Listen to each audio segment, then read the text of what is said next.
જામનગરમાં પીજીવીસીએલ દ્વારા pre monsoon કામગીરી શરૂ કરી દેવાઈ। જો કે દર વર્ષે લાખોનો ખર્ચ છતાં મામૂલી વરસાદમાં જ વીજ પુરવઠો ખોરવાઈ જવાની વ્યાપક ફરિયાદો ઉઠે છે। ચોમાસાની શરૂઆતની સાથે જ વીજ પુરવઠો અવિરત રહે અને વીજ અકસ્માતો અટકાવી શકાય તે માટે જામનગરમાં પીજીવીસીએલ દ્વારા વ્યાપક પ્રી મોન્સૂન મેન્ટેનન્સ કામગીરી હાથ ધરવામાં આવી છે। જામનગર વર્તુળ હેઠળના વિસ્તારોમાં છેલ્લા 3 મહિનાથી હજારો કિલોમીટર વીજ લાઇનો અને વીજ થાંભલાઓનું નિરીક્ષણ તેમજ સમારકામ ચાલી રહ્યું છે। સાથે જ વિવિધ વિસ્તારોમાં શટડાઉન મેળવી વીજ લાઇનોનું સર્વેક્ષણ કરવામાં આવી રહ્યું છે, જેમાં નડતરરૂપ વૃક્ષોની ડાળીઓ કાપવાની, નમી ગયેલા થાંભલાઓને સીધા કરવાની, ઢીલા વાયર ખેંચવાની તેમજ જર્જરિત વાયર બદલવાની કામગીરી હાથ ધરવામાં આવી છે। વિભાગના જણાવ્યા અનુસાર અત્યાર સુધીમાં લગભગ 80% કામગીરી પૂર્ણ થઈ ચૂકી છે, જ્યારે કે બાકીનું 20% કામ પણ આગામી 15 દિવસમાં પૂર્ણ કરવામાં આવશે।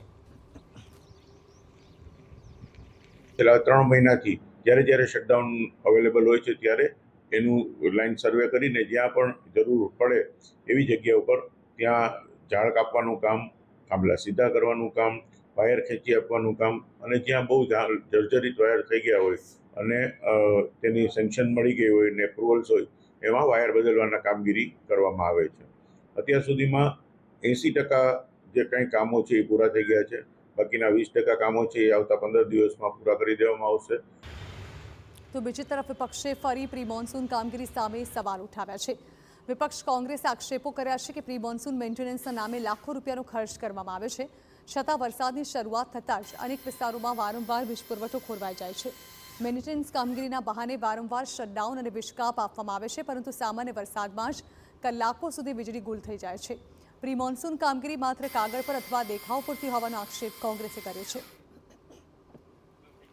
ગુજરાતની અંદર પીજીવીસીએલનું જે ભાવ વધારો છે એ તો પ્રજા સહન કરે છે, પણ સાથે સાથે અવારનવાર પાવર જતો હોય છે। અવારનવાર પાવર જાય પછી પણ 2-3 છાંટા પડે છે તો 500 પાવર હાઈલો જતો હોય છે। તો પ્રી મોન્સૂનની કામગીરીનો અર્થ શું? તો લાખો કરોડો રૂપિયા તમે પ્રી મોન્સૂનમાં ક્યાં નાખો છો? કારણ કે વરસાદના હમણાં 2-5 છાંટા આવ્યા હતા ત્યારે અડધું જામનગર બંધ હતું। તો હવે તો ચોમાસું આવશે તો માની લ્યો કે આ 3-4 દિવસ સુધી આ પ્રજાને સહન કરવું